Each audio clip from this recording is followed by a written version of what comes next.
ओरैनो नोंनाथ' गामिथारा बेनि आंनाथ' गामिथार होनब्ला बाथाबारि गामि बे थोंजों बाथाबारि होनब्ला एखमबा एखमबा बुजिनो गोब्राब जायो मेरला बाथाबारि दं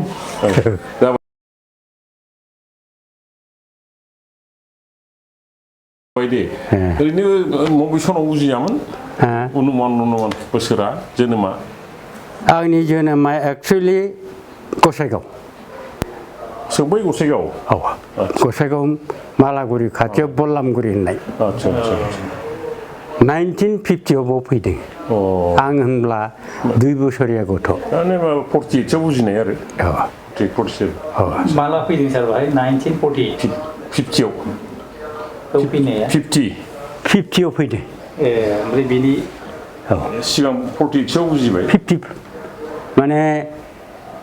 समा गोजां बोथोरमोन जाबाय दे ओरैनो मोनसे बेनिफ्राय फरायनायाथ' बे गामियावनो फरायनाया बे गामियावनो एलपिया एम इ ओमफ्राय हायार सेकेन्डारियाव थांबाय बेनिफ्रायसो बेनिफ्राय बारग'नानै क'क्राझाराव हायार सेकेन्डारियाव थांबाय हायार सेकेन्डारियाव बेनिफ्राय मेट्रिकआबो बेयाव पास जादों औ हायार सेकेन्डारि बेनिफ्राय पास हायार सेकेन्डारि बे समाव 11 सिस्टेममोन औ बेनिफ्राय क'क्राझार कलेजाव फरायबाय औ कलेजाबोथ' गायसन गोदान मोनदां बे समाव गायसन गोदान नङा एसे जामबाय आसोल गायसनथारनाया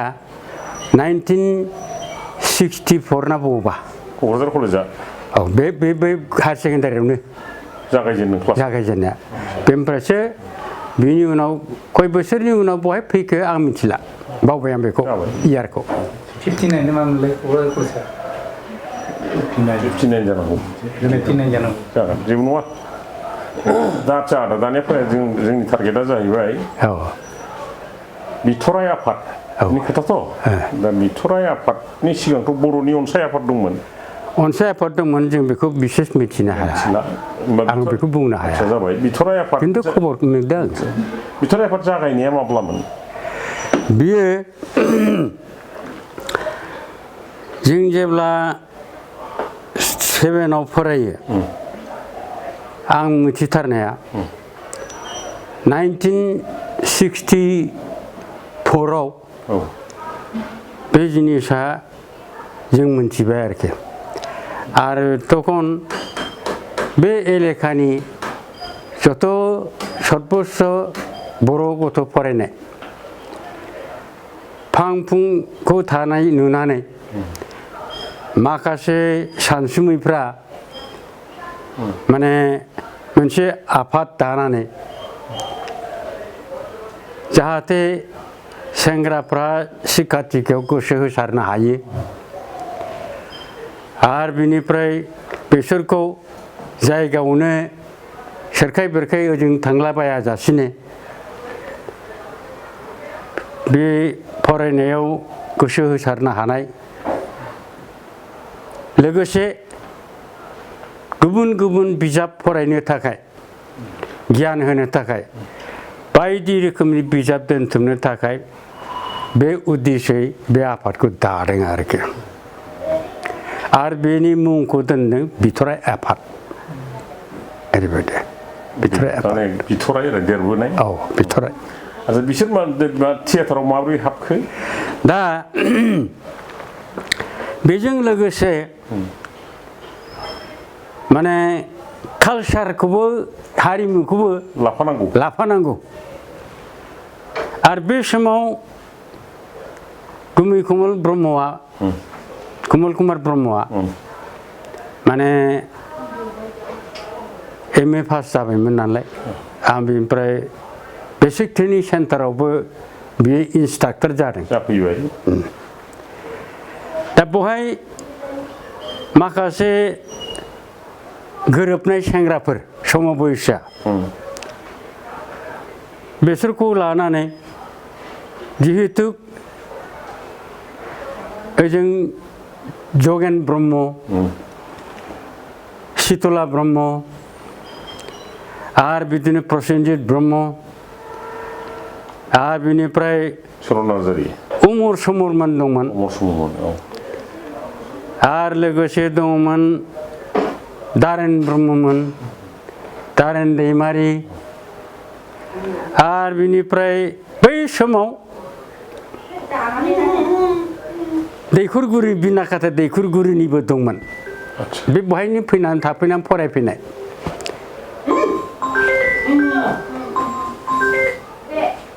दा बे हिसाबै कालसाराबो नांगौ हिसाबै बे जिनिसखौ आरो कमल कुमार ब्रह्मआ बिसेसथ' लिरनायाव दंमोन नालाय ओमफ्राय चरन नार्जारिबो फैबाय इउनिभार्सिटिनिफ्राय पास जानानै क'क्राझार कलेजाव लेक्सारार जाफैबाय बिसोरनि माखासे सिन्ताधारानि गेजेरजों बिथराइ आफादखौ शिक्षाजों लोगोसे फेहेरनायजों लोगोसे कालसारखौबो हारिमुखौबो जाहाथे लानो हायो बे थांखिखौ लानानै बे हारिमु आफादा फैदों आरोखि ओरैबायदि ओरैनो बे सिगांथाराव बे जे कमल कुमार ब्रह्म आदा कमल ब्रह्मनियाथ' नाटकआथ' मोनथामानो सिगांथाराव माखौ गाजेनामोन थियेटार गाजेननाया बे माबाखौनो गोदान फैसालिखौनो गाजेनदों औ बियो लिरदों माने 1959 ना बबेबा लिरनाय बि गोदान फैसालिया औ गोदान फैसालिया 57 होनदोंमोन नामा सारा जाबायदि जेबो नङा दि औ आगोलाव 57 लिरनो मोननाय बायदि जायखिजाया बेखिनि समनि आरोखि औ मुल उद्देश्यआ मा बर' हारिनि गेजेराव धोरोमनि बिशृंखलताखौ नुदों बिनि माबायाव आरोखि सान्थौआव जायनि थाखाय गुरुदेव कालिचरण ब्रह्मनि सान्थौखौ लानानै बियो बे नाटकखौ लिरदों आरोखि ओरैबायदि जायनि थाखाय संराजा आरो बिनिफ्राय मोनसेया माबा नाममोनलाय बे माहाजोना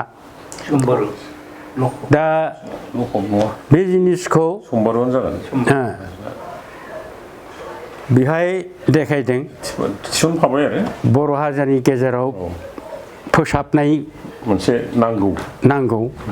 धर्मखौबो फोसाबनाय नांगौ आरो धर्म प्रसार खालामोब्ला प्रसारकफ्रा बबे जायगायाव आगान होजेनो धोनि धोनि मानसिफोरखौ राजा महाराजाफोरनि गेजेराव गुरुफ्रा थांनानै फोसावहैग्रा होमबा जाहाथे उमुगानो लाबायबा नोंबो लादो जाम्बा जाम्बिखौबो लाहोनो हानाय आच्छा बे जाबाय दे आदा दानिया तालिम होजेननायनिफ्राय फैनोसै औ बे तालिम होजेननायनि बाथ्राखौ होयोबा थारमाने तालिमखौ बबे समाव जागायजेनामोन ओरैनो टाइमा खिन्थु तालिमाथ' बै 1964आव 45आव आरो मोनसे बर' कालचारेल हाउस दंमोन निफ्राय रंजासालि औ जायखौ रंजासालि होनो आरोखि बे बहु गोबावनि न' बि गोजाम न' आरो बे समाव बे टिप टपमोनबो बे समाव तालिमखौ खालामोमोन हरनि 7थासोनिफ्राय आराम्भ खालामनानै ओमफ्राय 9टा 10टाबाथाय जोब्बाय बिदिनो खालामोमोन आरोखि ओरैनो सायख'नाय समाव बे एक्टर एक्ट्रेस सायख'नाय समाव आं एजे हल बै गासै द्रामावनो थांसै दाना एजे हल ओरैनो माब्रै सायख'योमोन सायख'नाया औ बै समाव बे समावथ' हिनजाव गैया हौवाफ्रानो हिनजाव जानांगौ ओरैबायदि दा बे हिसाबै मोननो गोब्राबथारमोन आरोखि गानावलाफोरखौ औ सासेखौ गोसोआव दं आङो बिपिन ब्रह्म होननाय बियो बे औवाबारिनिमोन बियो सिख्ला बैसोनि माबायावहाय आखुआव नायनोबो सुन्दरि नुयोमोन हिनजाव बायदिखामोन मानसिया दख'ना गानबा मोजां मोनो आरो बिनिफ्राय दंबावोमोन सोरबा सोरबा आं बेखौ गोसोआवनो गैला नामखौ बावलांजोब्बाय आं ओरैबायदि दानिया बे प्रसेनजित ब्रह्मनियाव फैनोसै आङो बे गासिबो मेइन रलखौ बेनो मानो होआमोन दा मोनफ्रोमबो द्रामा प्रथमाव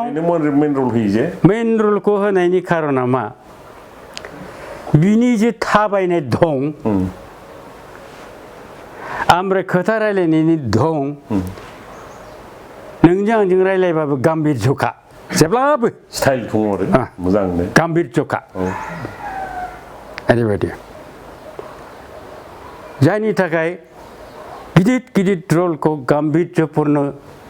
जेराव खोथा रायनो बुंनांगौ बे जिनिसखौ बे प्रसेनजित ब्रह्मनो होआबानो उपाय गैया जायनि थाखाय गोदान फैसालियाव संराजाखौ बेनो होनांदों ओरैबायदि आच्छा बे जाबाय दानिया बेनिफ्राय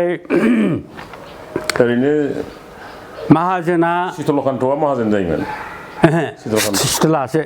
ब्रह्मआ माहाजोन बे समाव नायनोबो मोजांखा गोजौ गिदिर दा बे हिसाबै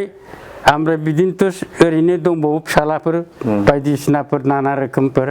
ओरैबायदि दा बे रलखौ लानो हागोन बायदि दिथि बेक्ति गैयामोन आरोखि ओरैबायदि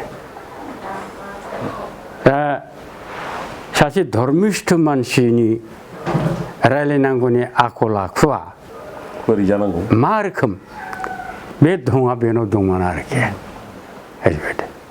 जायनि थाखाय प्रसेनजित ब्रह्मखौ बे संराजायाव होदों बिनि उनावथ' इरागदावबो जाबाय बियो बिनि उनाव इरागदावा हिस्ट्रिकेल बहाय माने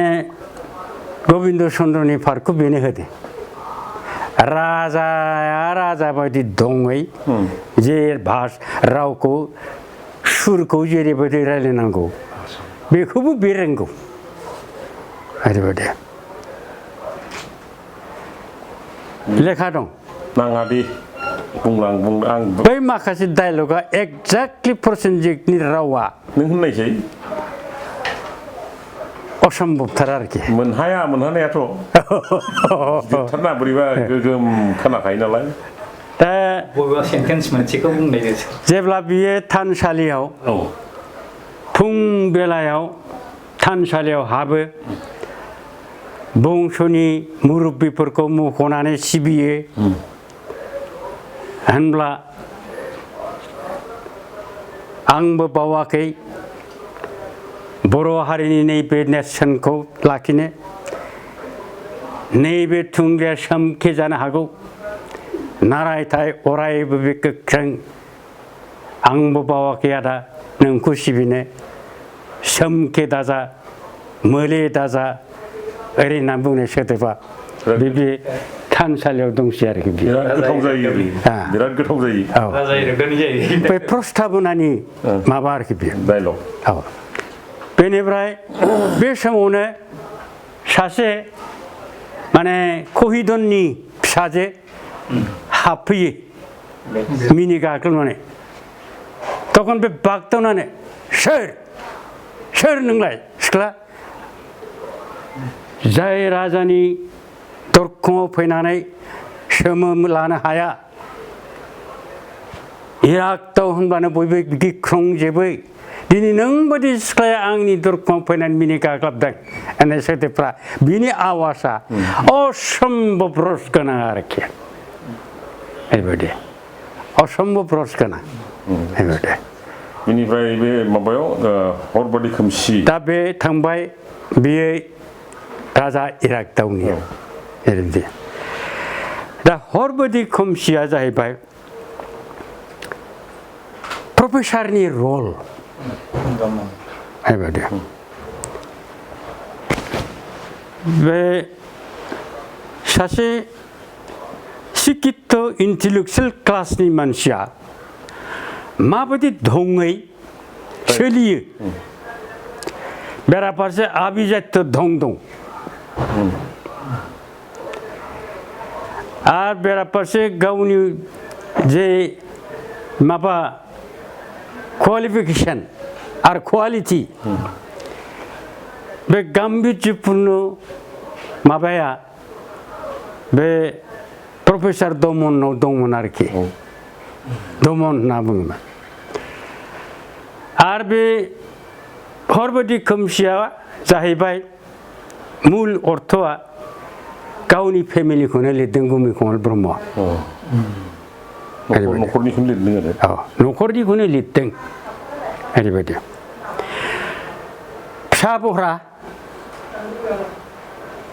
फिसा बहराब्ला फेमिलियाव मा जायो गोबां गथ'नि गोबां आखल आखु थिग बेबादिनो प्रफेसर दमननि फिसाफ्राबो सोरबा लिरगिरि सोरबा फाग्लामि सोरबाबा जुवारु सोरबाबा लोंग्रा जाग्रा सोरबाबा मोजां फरायनो थाहैग्रा बेफोरबायदि नानान रोखोम आखुनि जायो आरोखि दा बेखौ प्रफेसर दमना गावनि अजनखौ लाखिनानै फिसाफोरखौ सामोल होनांगौआ एखमबा दुखु एखमबा सुखु बे जिनिसा माने बे हरबादि खोमसियाव दङ आरोखि बे जाहैदों जाबाय आरो दाखालि होनदोंमोन सान्दिया सान होननायखौ नों रायखांदोंमोन सान्दिया सानाथ' दारेन ब्रह्मनिसो ब्रह्मनि ओमफ्राय मा दंमोन ओरैनो नोंसोरथ' गादों बेखौ गायाखै बेखौ गानाय जायाखै उनाव गादों उनावहाय बिसोर दस्रायावसो गाहैदों सोरबा हजों बेलेगाव दा बेखायनो बे मा जिनिस थ' बे मोनसे खोथाया मा बे सान्दी आसानाव जोंनि बे क'क्राझाराव गानाय जायाखिसै दे बेखौ हिन्जाव रान्दि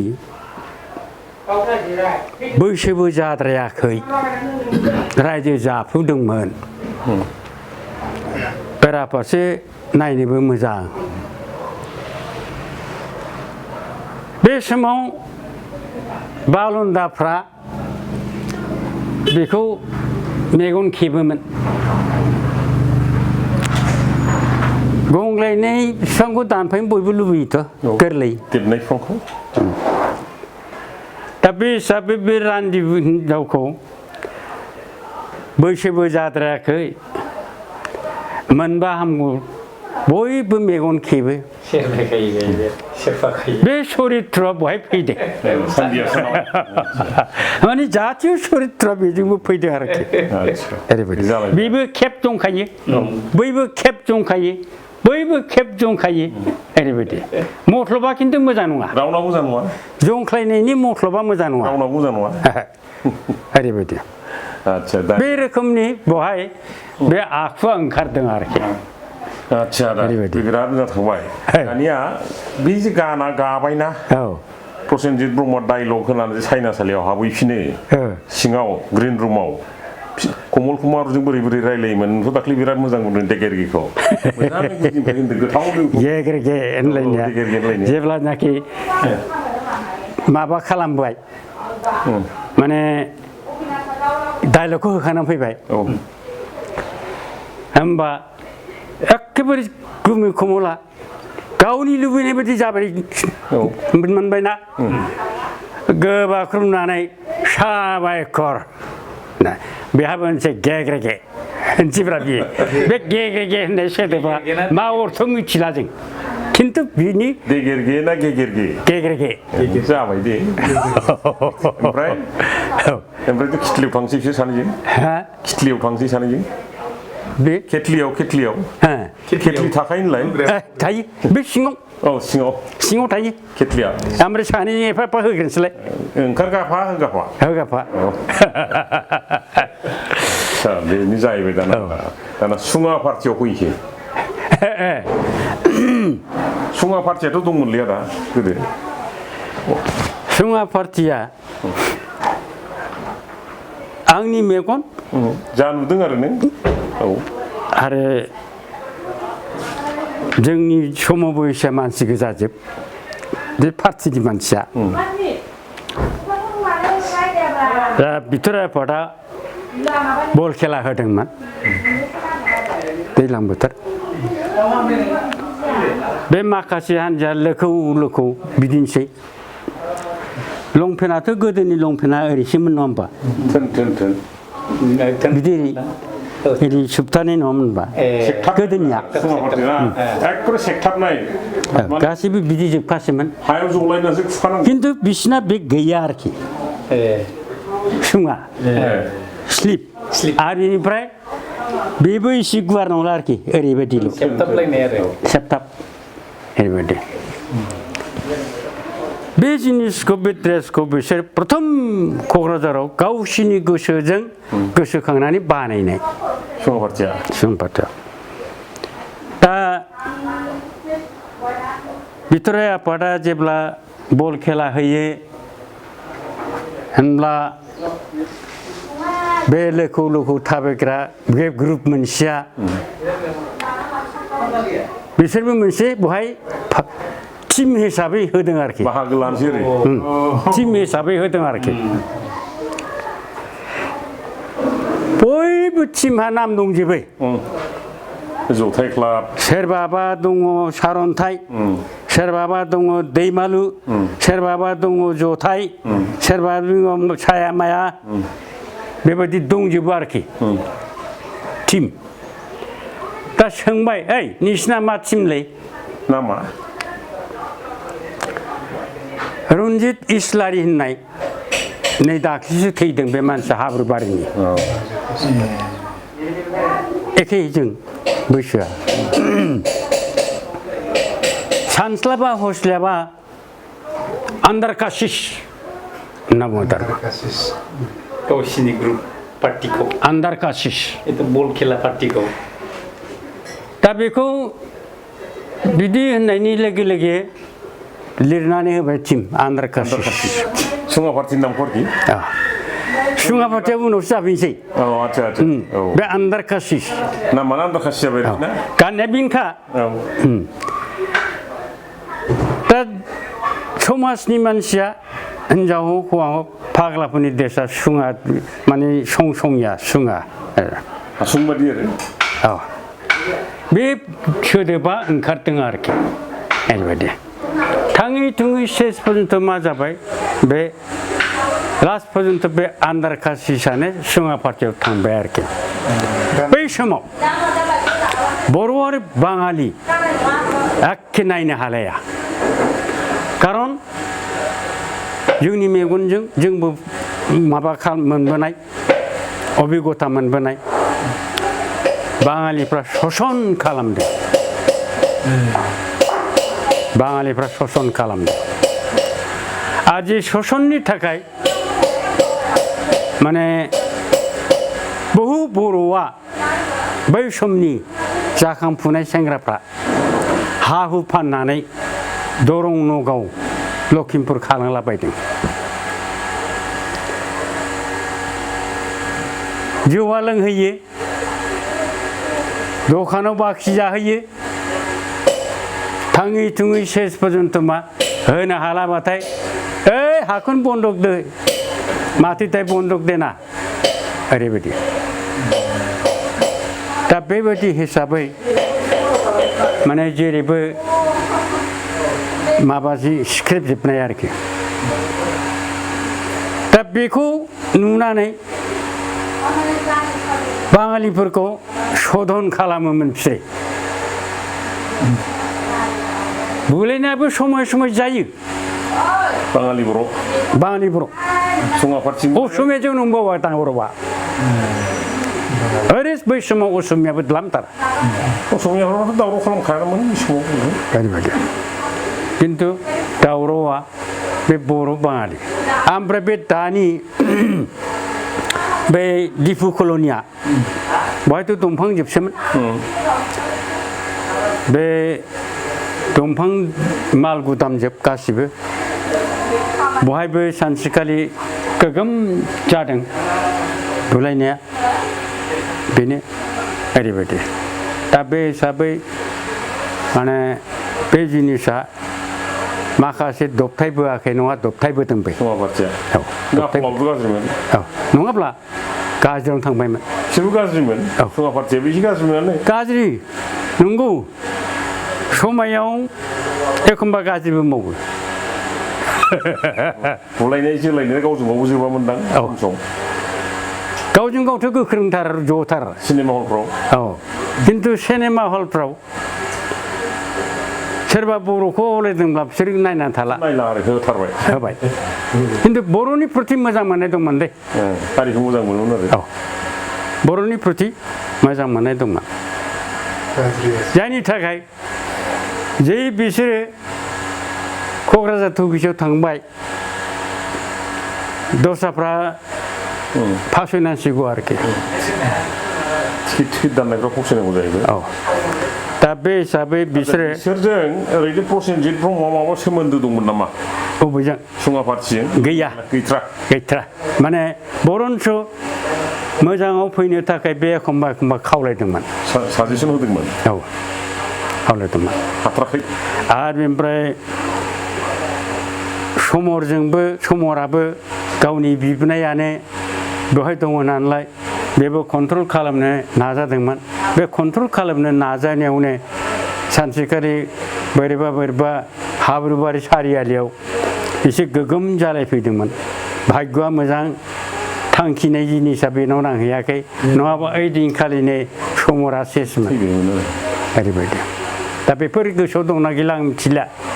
ओरैबायदि गोगोमथारमोन आरो बिसोर आरो लकेलनिल' मानसि नङामोन बिसोरो बिजिनिबो दङ माने फरायनो थाफैनायफ्रानो बिसोरजों बोरैबा आकर्षण जानानै गोरोबनानै एखे कर्मखौ मावफैनो गोसो जाग्रा आरोखि आरो गसाइगावनि द्लाम दंमोन दतमानि दंमोन गसाइगावनि माने बे गसाइ गंगारमोनहा गसाइ गंगारा नङामोन गोरलै बे नङा फानिजानिनि दंमोन लनि ना माबा सासे दंमन लनि ओमफ्राय मनि फालवान दंमोन मनि फालवान सरन नार्जारी फंबाया उनाव बेबो बिसोरजों औ बेथ' बक्सारमोन ना आर्मि ओरैबायदि मैना फालवान दा मानसिया दं दाबो खिन्थु एसे ब्रेना बारा मोजां नङा फालवानफ्राबो एसे खर'आव सौजानाय माबानायजों एसे माबा जायोलै ब्रेनाव एफेक्ट जायो आखाइ मावग्रा जायो दा बिदिनो जानानै दं नामा आं खबरखौ मोनदों आरो बक्सिं टक्सिं खालामग्राफ्रा बेनोखा बे महम्मद आलिनो ओरै मावग्रा जाबायमोन ना दा जाय हक मथा मथि समाज सिबिनायाव गावनि पार्टिखौ फोथांनो थांनायाव एखमबा गाज्रि हाबाबो मावफ्राङोमोन बेनो आरोखि बेथ' साभाबिक ओरैबायदि बे साभाबिकखा आरोखि ओरैनो बिथराइ आफादा बहा अनुमान नोंथ' मिथिजोबनाय नंला दा नों थानाय समाव बहा गाहैयामोन ओरैनो गाहैनाया जोङो आंनि आमलाव आरोखि 70 डिकेटआव माने रामफल बिलावबो कয়েকবার जादों दतमायावबो कয়েকবার जादों बनरगावआवबो कয়েকবার जादों बेनिफ्राय बासुगाव रनसाय दामावबो खनब्रै खनबा सयबारसो जादों बेनिफ्राय दानि धालेगाव नङा माबा बे काजलगावआव बे सासे डाक्टार दंमोनलै लामा सेरावनोमोन थैखोना थांखोथाय बियो बिनि बिदा मिहिरा बावाखैलै दङ बोसोरनै बोसोरथामसो थैबाय मिहिर बिदाया बै समाव नामजादाथारमोन डाक्टार हिसाबै नङा मानसि हिसाबै ओरैबायदि मिहिर बिदा नामा माबा नाममोनलै बियो पिटिसियावबो खुब नामजादा कन्ट्रिबिउसन दंमोन बेहा मिहिर बिदाया लबन बोराय लबन बोराय नै माबानिसोलाय रनसाय दाम माबानिसै कंग्रेससोमोन ना नङाब्रा बे दस्रासोमोन फनसासो पिटिसिनिमोन माबानि फ्रेमसिं फिफा औ दा बे हिसाबै बेवहाय आरो बिनिफ्राय नैरैहाय बर' बाजारावबो जादों ओमफ्राय नामजायफारायावबो गादों ओमफ्राय बिजिनि टाउनथारावबो खमब्रै खमबासो जादों गासिबावबो आं दंजोबो आरोखि दानि आंना मोनसे खोथा मिथिनो लुबैनाया नैबे जाहैबाय बे बिथराइ आफादाव हिनजावफोरखौ बबे बोसोरनिफ्राय रल होजेना लानायाथ' ओरैनो थुलुसि होननाय सासे हिनजाव दंमोन पुर्निमा होननाय दंमोन आरो बिनिफ्राय रमनि ओमफ्राय बिदिनो कयेकजन द्लाम दंमोन ओमफ्राय जयमति बबे सनाव लाजेना होनबा बियो एखे समावनो लादोंमोन बोसोरखौ होनदां औ थुलुसिखौ जोंनि बे जायगानि नङा बियो आसलथे थिपकाय ओनसोलनि ओरैनो नीलकमला बिनि सायाव भेस खालामनानै हाग्रा गुदुनि मै लिरलायनाय लेखा बिजाब लिरलायनाया उनाव थियेटारावबो द्लाम गादों बियो खिन्थु SSB आव साख्रि मोननानै आंनिया माने अनुमान बोसोरखौसो होनदां बियो 1966-70 बेफोरनिफ्रायसो बे समाव आं दाखालि सासे बे बनर गामिफोरा प्रतिमा बसुमतारी होननाय दंमोन ना सोर रल लानाय हाबा जाहैदों क'क्राझारनिफ्राय प्रतिमा बबे जायगायाव जाहैदों बनर गामियाव प्रतिमा औ गोसोआव दं आं बे साजेन जे बल गेलेग्रा दं साजेन बसुमतारी बनर गामि बल गेलेग्रा सासेमोनबा फाउल बांसिन गेलेयो सिनायगोन ना साजेनखौ एखेबारे माबानि बे मारादनानि खुरमा बंसो जालांबावबाय दा बिनि फिसाजोखौनो जोंहा आदा बिहामजोसो मोनलायबावबाय बिनि हिनजाव जाहैदों बियो बे प्रतिमा होननाया बुजिबाय आङो लावदुमनि सोरबा न'खरनि मानसि बे गान गायोमोन बियो एसे एनै ओंखारोमोन औ आं दाखालि माने एसे माबानाय मोन आरो बे जालायबाय लावदुमनि न'नि लावदुम बिब'आनो दां बेनो दासो गोसोआव फैदों बे साजेन होननायाव बे बारा गोबाव माबा खालामाखिसै ओंखाराखै थाब हाबा जाहैदों आरो थाब हाबा जाहैदों बेनो आरो दा पुर्निमा मोजां रल लायोमोन खिन्थु SSB आव साख्रि मोननानै थांनानै दा गुबुन हारिजों हाबा जायो सानसेखालि नुदों बे स्वर्नलता ना स्वर्नप्रभा दंना सोरबा सासे LP मिस्ट्रेस रिटायार जाबायनि बेबो गोबावसै बेलस्रि जायोमोन ना बियो बेलस्रि जानाय डायलग बोसोरसेखालि होनाय मोनदों आं बिनियाव बनलता ना स्वर्नलता होनदां हाबा जायाखै मानसिया हाबा जायाखै नङा सार सासे लाबाय क'क्राझाराव थालांबाय मानसिया लानाया मा बुरि खाथारनानै ओमफ्राय बे बिजनि थिंनि हाबा जानाय सासे गथ' खांबाय बे जोंनि गामि खाथि बेलस्रि जायोमोनलै बेयो बेलस्रियाव बोसोरसेखालि माबा मोनसे स्वर्नलता नङालै बियो नों बुंनाया मा नाम बेलाय एसे गाहाय गुफुर खिन्थु गाहाय नङा जेंग्रेंग्रें नायनो मोजां थुलुसि होनग्रासो बेलस्रिया बियो थिपकायनि बेखौ जों हारि हुमै जों मिथिगौ ओमफ्राय पुर्निमा दंमोन नैबे क'क्राझार हस्पिटालाव नार्सनि फिसाजो नीलकमल बिबोनां थुलुसियाथ' हाबा जाखादोंना बहाबा थांलायबाय दे दाना खिन्थु बे थुलुसिया निक नेमसो आच्छा बे आदा सानैखौआ मा मावोमोन गानाव बियो प्रत्येक गानाव बबे सिनाव मा जिनिसखौ नांगौ बेखौ लिस्ट होनोसै गुमिखमला उमुक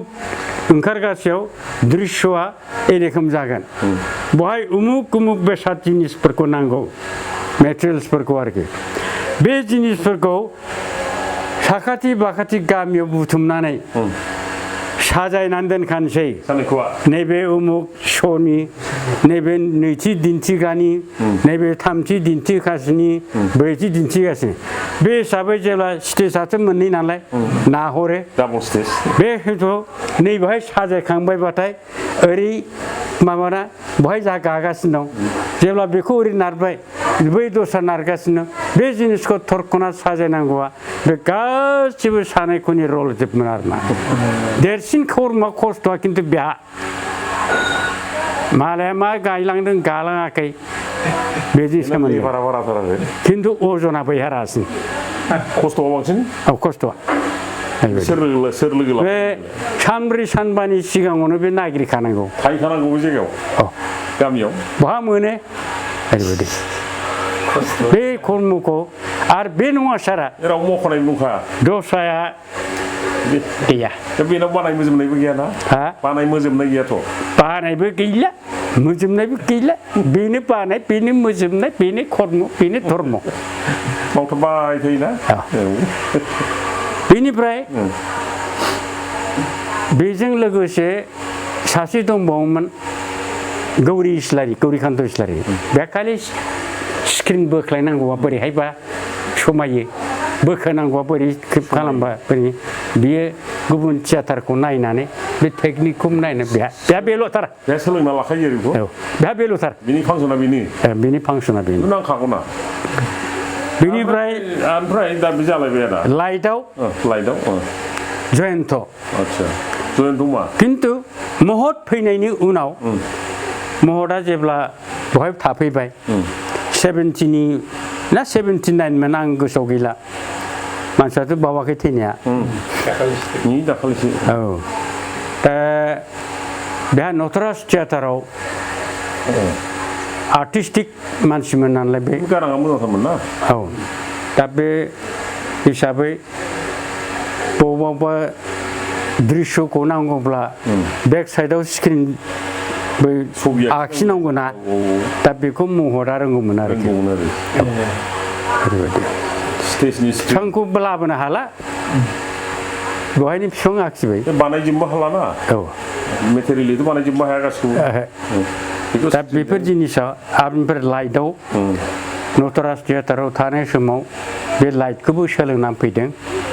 बेनिफ्राय लोगोआव दंमोन जयन्त इन्जिनियार जै फरायनो थाहैबाय जेला थियेटार गानसै जालदाब बे बहाबा गायनोसैब्ला आरोखि तखन बे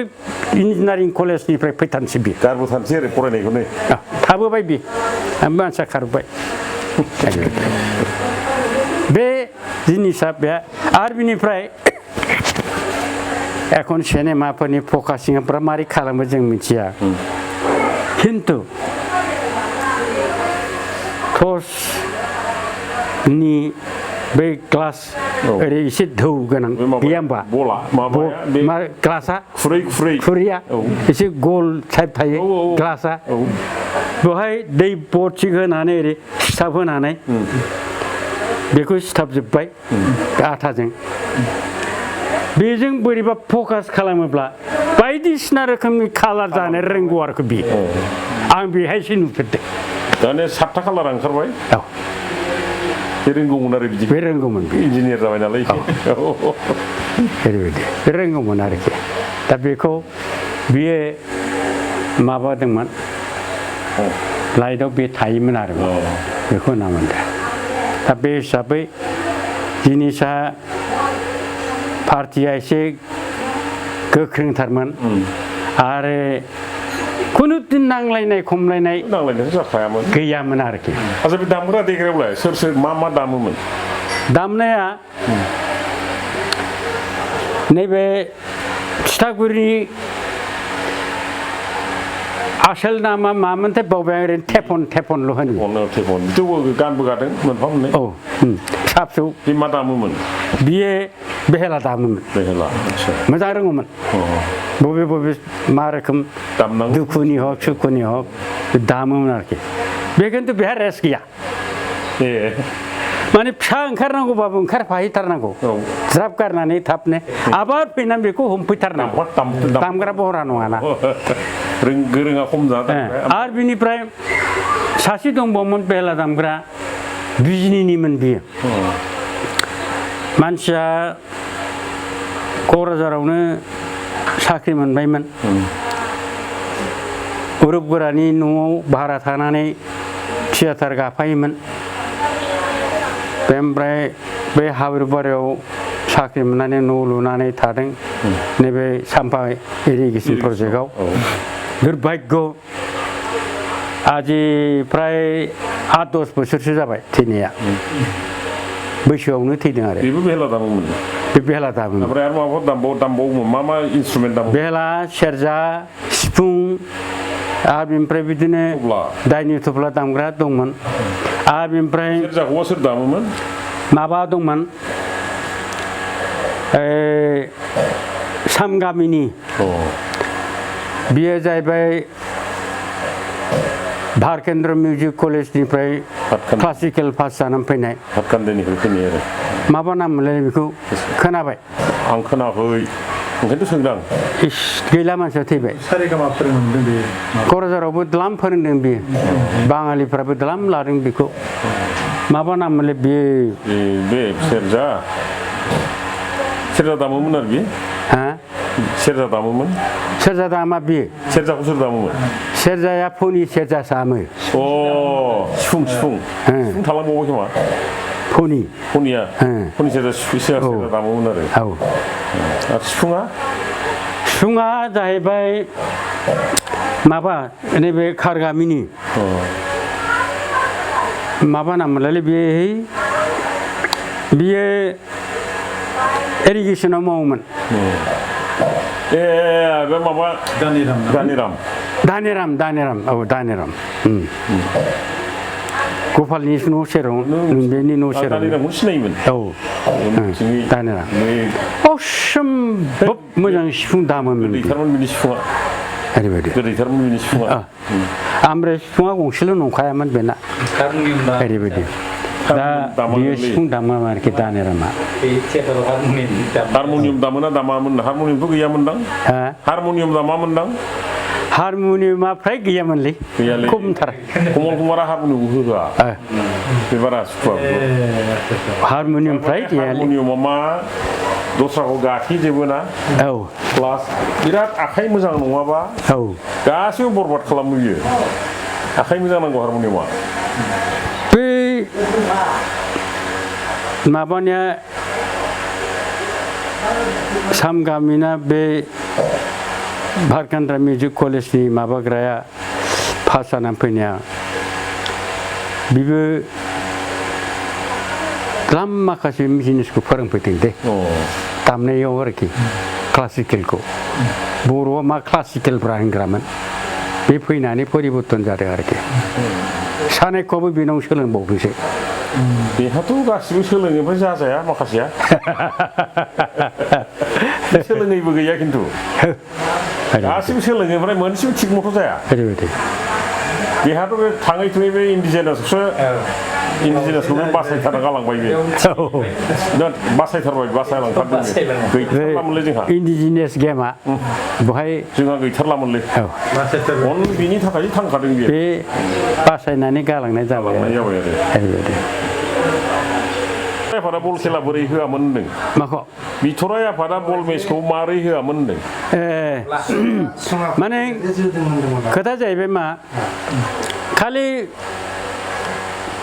लाइब्रेरि कालचारल'जोंथ' जाया गेमफ्रावबो नांगौ बिनि थाखायनो बेनो बोसोरसालिया बिदिनो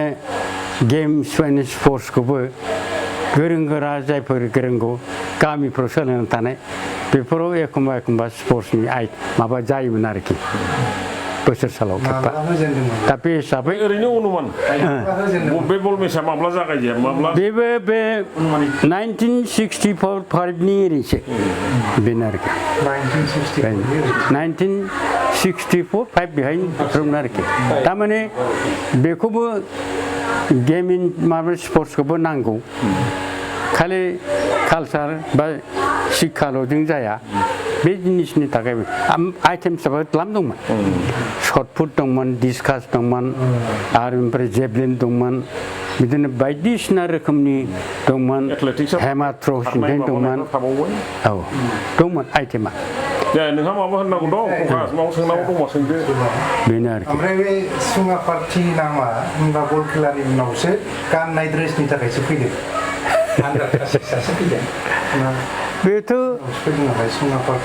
बेथ' ओरैनो जाबोनायसोलै नाम दोनथाराखै खुगा फैनायसो बियो औ जाबोनायसो आसलथे आन्दार कासिससो ओंखारदों बे पार्टिखौनो गावसिनि टिमनि नामासो आन्दार कासि औ टिमा बे सुङाखायनो फाग्लाफ्रा बे गामिफ्राव बै समनि सिख्लाफ्राबो गियोमोन ना बिसोरखौ आरो सोरबा सिख्लाफ्रा एसे बदमाइसब्ला दबथायहैबाय बे बाङालि सेंग्राजों थाबायबाबो दायसोब्रा समाव दायसै गुबुन हारिजों थाबायब्लानो थाबायबानो दाय जायनि थाखाय गिथारो आरो आयु हनै सुङा पार्टिफ्रा फैगौ होनसैब्रा आयु फाग्लाफ्रा सुङा पार्टिफ्रा फैगौ ओरैबायदिसो एमनकि ओरैबायदिसिमबो जाहैदों सानसे समाव गथ' गाबोब्ला नै सुङा पार्टि फैगौ दागाबाय बेसिमबो फैदों नाम मोनना सिगिबाय न'आव गाबगाला नालाय औ